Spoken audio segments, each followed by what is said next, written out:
从晚清到民国这段时间内，有2位在全国都十分有知名度的传武大师，一位就是杨露禅，是杨氏太极拳的创始人，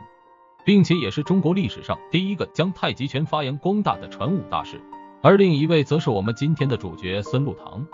这位可以说是被公认的天下第一手，一手孙氏太极拳打得炉火纯青。那么这位知名度如此之高的传武大师，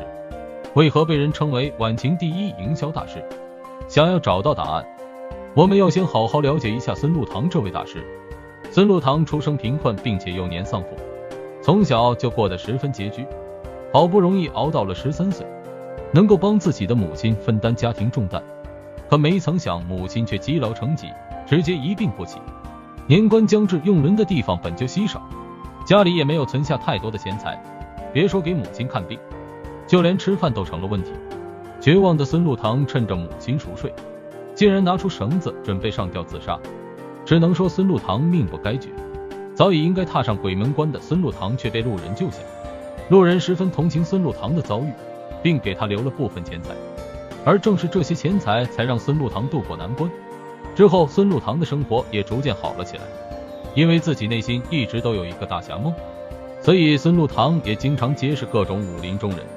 并且在这些人的身上学到了各种招式。之后孙禄堂拜师形意拳大师郭云深为师，因为自身刻苦好学，所以他很快就掌握了形意拳的精髓所在。之后孙禄堂又四处访师学艺，只要确定有名师，孙禄堂不管多么困难也会前往拜师。很快集百家之长的孙禄堂就自创出了孙氏太极拳。接着孙禄堂就在清朝举办的比武大会上打遍天下无敌手，被人尊称为天下第一手。在东北的时候，孙禄堂打败了来自俄国的大力士，这让孙禄堂的名气传到了外国人的耳中。孙禄堂的这番举动也让众人扬眉吐气一回，毕竟之前中国人被外国人嘲笑是东亚病夫，这就导致不只是外国人，就连当时的中国也有许多人认为外国人就是要比中国人厉害。不过接着日本人就派出了他们的武术冠军板垣义雄来挑战孙禄堂。这次比试没有人认为孙禄堂能够赢，因为1923年的孙禄堂已经60岁的高龄，并且在不久前他的3儿子还因为意外去世。孙禄堂一直都沉浸在悲痛中无法自拔，这种情况下的孙禄堂谁都不看好。但让人没想到的是，在收到挑战邀请之后，孙禄堂调整心情，第2天就开始为挑战做准备。而这样的孙禄堂也让众人感到十分惊喜。等到了挑战当天，没想到板垣义雄却开始不当人。他提出听闻孙禄堂大师的内功高深无比，要不大师你躺在地上，双手分别放在前胸后背，而我板垣义雄就坐在大师的身上，并且死死抓住你放在胸前的手，看看你能不能在这样的情况下站起来。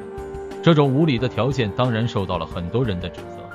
他们纷纷表示你要不让孙禄堂把双手双脚都绑上，然后跟你打吧。不过当事人孙禄堂在听到他这种无理的要求后，并没有多说什么，而是答应了下来。比赛开始，孙禄堂身子猛然挺起，原本在背部的手突然点向板垣义雄的丹田，直接将他给顶飞，这让板垣义雄感到不可思议。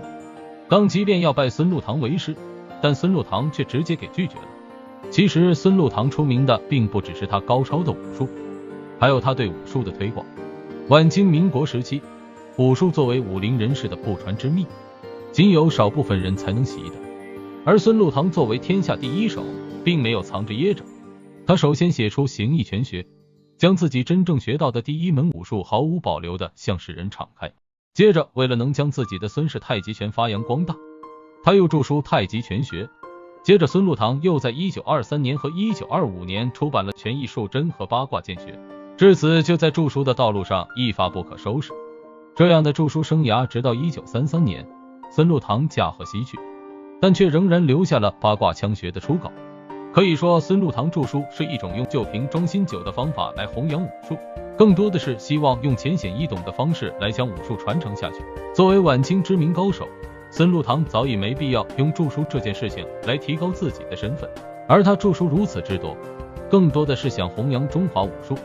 是为了让国人在那个战火纷飞的乱世有自保之力。现在的我们没必要对先人的行为评头论足，